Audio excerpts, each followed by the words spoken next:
my name is CJ. I'm going to be the nurse performing your pulmonary exam today. What's your name and date of birth? I'm camera shy.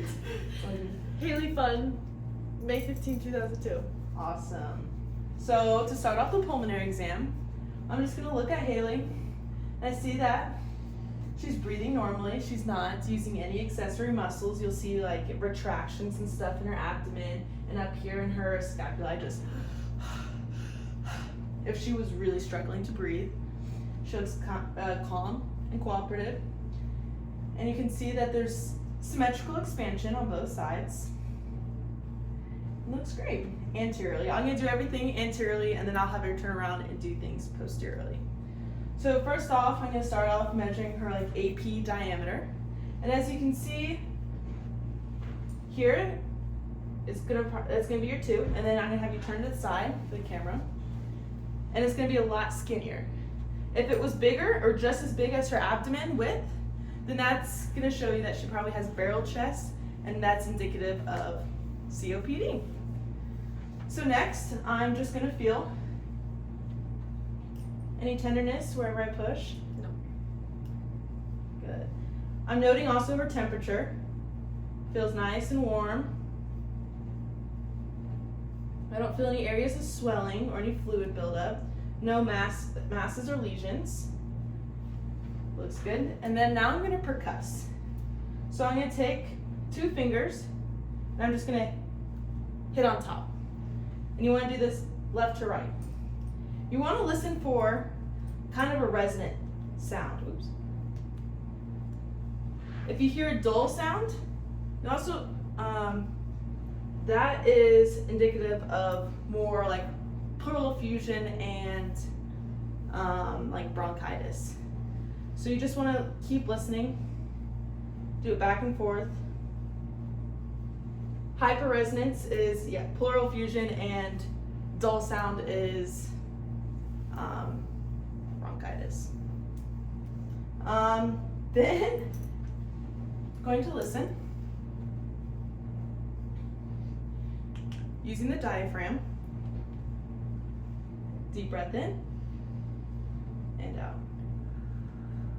Deep breath in and out. And you're just going to go in between spaces, the intercostal spaces, so in between ribs. Deep breath in and out. Deep breath in and out. Deep breath in and out. Good. And you want to listen to a bunch of different spaces all across the chest. It's hard on females with breast tissue, so you're not going to be able to hear as much here. So that's why listening posteriorly is going to be extra important. You also want to avoid areas with ribs because you're not going to be able to hear anything.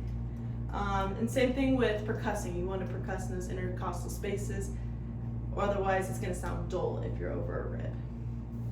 Okay, and then I'm going to have you turn around and just breathe normally. Good. No accessory muscles. You don't see any retractions or any use of the scalene or other neck muscles. Good. And then you're just going to touch. Feels warm. No masses or lesions. Any tenderness? No. Okay. And then you're going to measure her chest expansion. So you're going to come and you're going to put your fingers over her mid-back like this. Have your thumbs facing the spine, and then you're going to ask her to take a deep breath. And as you can see, my thumbs go like away from each other. They want to go away from each other about 3 to 5 centimeters, and that's about normal. Then you're going to measure her tactile fremitus. So you're going to take the palms of your hands or the tops of your fingers, and you're just going to say 99. 99. And you should feel some vibrations in there. Keep saying 99. 99. 99. 99. Good. So up towards the top, you're going to feel more increased vibrations. And that's totally normal. As you go down, you're going to feel decreased vibrations.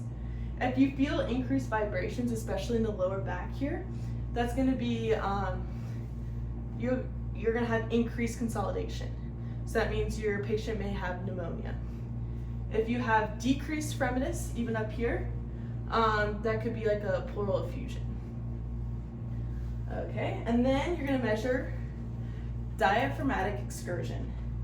So you're just gonna percuss. Oh, I forgot to percuss. So you're gonna percuss each side, listening for that hyperresonance. And then you're gonna get to a dull sound. So that dull sound right there would be her diaphragm.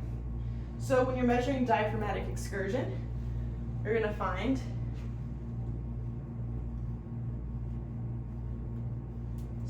I find that her diaphragm is right about here. So I'm gonna have you take a deep breath in and hold it until I say let out. There we go. Okay, you can let it out, take a breath. Okay, one more time in, and then I want you to let it all out and hold it. Let it all out. There we go.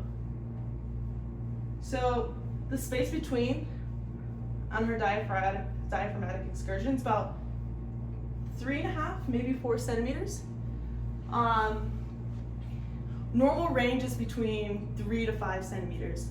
They usually don't use this technique anymore because like studies have shown that it's not as accurate, especially in if it's less than 2.